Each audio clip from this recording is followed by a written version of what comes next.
Okay guys, it's Anthony of Super Service. Got Marvin's truck here. I'm gonna try to put the screen over there. We got sun glare right here and you won't be able to see squat. So Marvin's truck is 05. Injector issues probably, who knows, something. Let's get some screens set up. It is 91,000 mile truck. Those of you that watch, man, I get some low mileage gems here. This is a nice freaking truck. I kind of told him, I kind of talked a little smack over there. Can you see that mirror? He had a little add-on mirror put over there. It worked great, but I was like, hey, you know, I know a guy that sells mirrors. Funny. All right, let's get some screens set up and we'll do a cold start here. Okay. 91,000 miles, 8749 is the VIN. Hang on. You know, maybe I'm just, man, I'm picky. I don't know. He might have done this. I don't know. Or somebody did it. But, I mean, he's got airbags on here. But why would they mount it there? Look, it's got the thing all... It doesn't let it sit straight because it's holding the weight of the gauge up. I mean, why couldn't we have put it here or somewhere where it's... I mean, it's out of the way, but it just makes it... I don't know. Whatever. I don't know. All right, let's see what we got. We got glow plug codes, glow plug 8, glow plug 3, glow plug 2. Random misfire, ain't that a freaking pain in the ass? And cylinder 5. So cylinder 5 contribution balance, a glow plug or glow plugs 2, 3, and 8, and random misfire. Boy, I hate getting misfire codes. Generally, it's a valve train or it's actually something wrong. Or, I mean, maybe we'll get lucky and it's just an injector. See the random misfire right there. Those are no joke there. All right, hang on. Okay, I doubt we got a freaking performance issue. Probably that number 5 injector. Who knows? But let's kick the key off, kick it back on. For what? Go ahead and watch the number.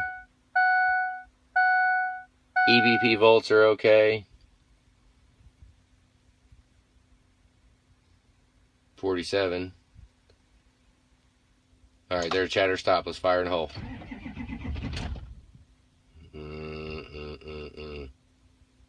It is cold start, 46 degrees. Great. It did not like that.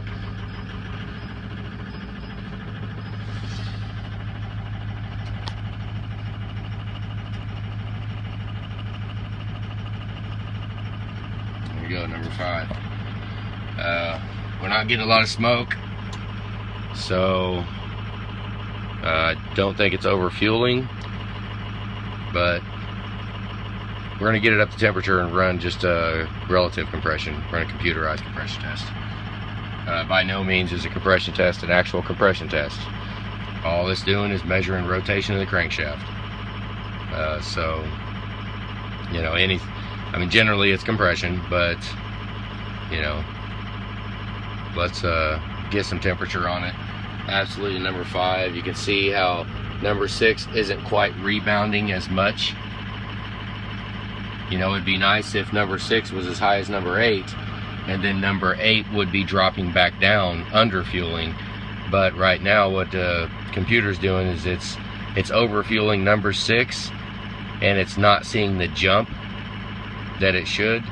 So number 8 is continuing to overfuel to bring the rotation of the crankshaft back up where it wants it to be. So number 6 is wearing.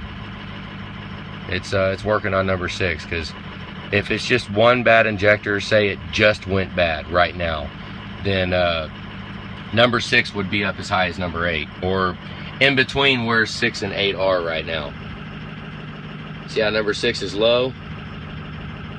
Generally, if it's just one bad injector that just happened, just went bad, number 6 would pick it all the way back up, and then number 8 would drop it back down. Kind of like number 3 and 4 are doing right here. What is up with this freaking color here? I can't see squat. See how number 4? See, 4 knows, the PCM knows that it's low at number 4 right here. it knows that number 5 is low, so it overfuels a little bit on 4, trying to pick it up. And then you can see number 3's down, so it'll go down, up, and then way down. And ideally on this one, we would see it go up on 6 and then back down on 8 to bring it back down to normal rotation. But number 6 is getting worn, which I imagine, I mean, number 6, we don't have to go in and replace it, but I just want, you know, just letting you know that it could, we could wind up not seeing the best at number 6. Very well could happen. Number 6 might be the next injector to fail. Who knows?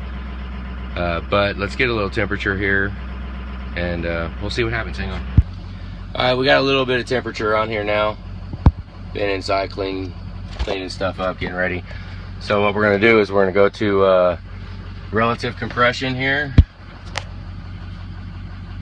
Here we go, let's kill it. There we go.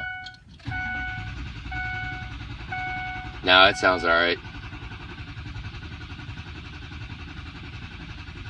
Hear a little bit of rotation going on in there, but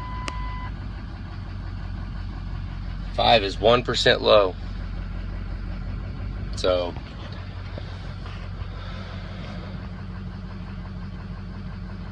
that's kind of a bummer. Not that it matters, I've tested that before and it just doesn't. I mean, it'll tell you if a hole is dead, but as far as being 1, 2, 5% low, whatever, no, it's not very accurate. Shit. I don't know. Oh well. We're gonna go ahead and, I mean, we do have glow plug codes too though. So we've got glow plugs. We got 2, 3s, and 8. Now on something like that, I don't know. I mean, number 3 is showing, I mean, that could just be a glow plug control module, you know, having those random codes, but we know the injector's bad. We can always address the glow plugs later, because getting these glow plug wires out of the rocker boxes at times can prove to be a massive pain. I mean, it can be a massive freaking pain in the ass. You could wind up, I mean, generally we replace the glow plug wire, and if we do pull it out, go ahead and put all 4 glow plugs and the glow plug wire on each side, which I mean, the parts alone, I mean, you're at about $200 some odd for all the glow plugs and both wires. It's also, you know, a couple $100 for the glow plug control module too.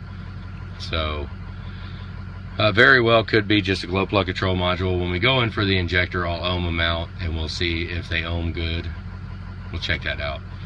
I mean, basically we can go to we're going to be on the passenger side, we can check number 3.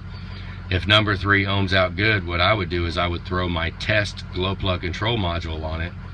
When we put it all back together, put the test glow plug control module on it, clear the codes, see if they come back.